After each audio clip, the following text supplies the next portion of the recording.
Winston Peters says he's seriously pleased with the outcome of his first meeting with his US counterpart Marco Rubio, but he's being tight-lipped about what that outcome was.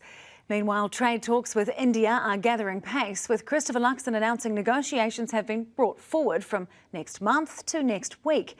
Zane Small has the latest. Bowling for a win on the world stage. The Prime Minister continued his charm offensive in India. I'm Chris, nice to meet you. Christopher Luxon's mission is to strike a free trade deal, a decade after the first effort collapsed. And after meeting with his Indian counterpart Narendra Modi, talks are happening at pace. Let's get going now. We don't need to wait to next month if that's the case. Let's start next week. Speaking at a business event in New Delhi, the Prime Minister even suggested a deal could be struck between negotiators in as little as 60 days. If you get it done in 60 days, you'll go from two good-looking men with full heads of hair to something a bit more like me. Though he later walked that back. I wouldn't take the 60 to 90 days literally. Opening up to New Zealand's agriculture exports has long been a concern for India, but it could be just the right time. India sees New Zealand as a strategic partner at this point. So the timing is right. They're interested in common strategic interests in the Indo-Pacific.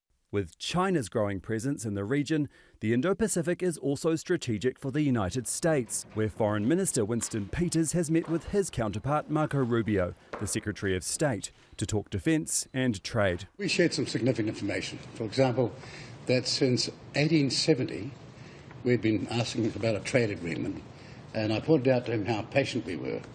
On the matter of tariffs, we had set the standard 4 decades ago, and other countries were catching up in terms of fairness.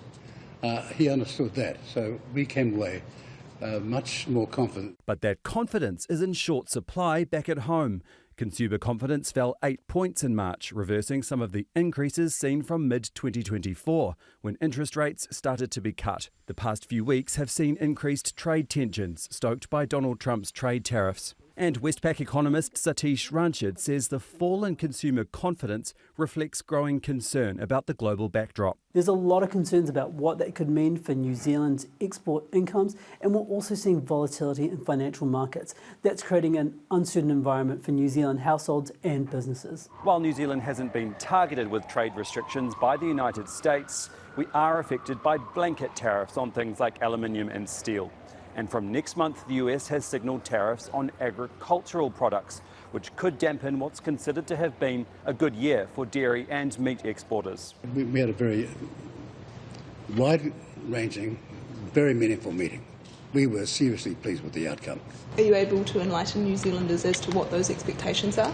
No, it's a work in progress. As is often the case for a small nation trying to open doors to new trading opportunities, but being careful not to swing and miss.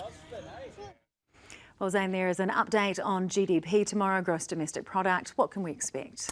Well, it's not expected to be as grim as the last update in December, when it was revealed the economy had retracted 1%. That followed a 1.1% decline, 2 quarterly retractions as a technical recession.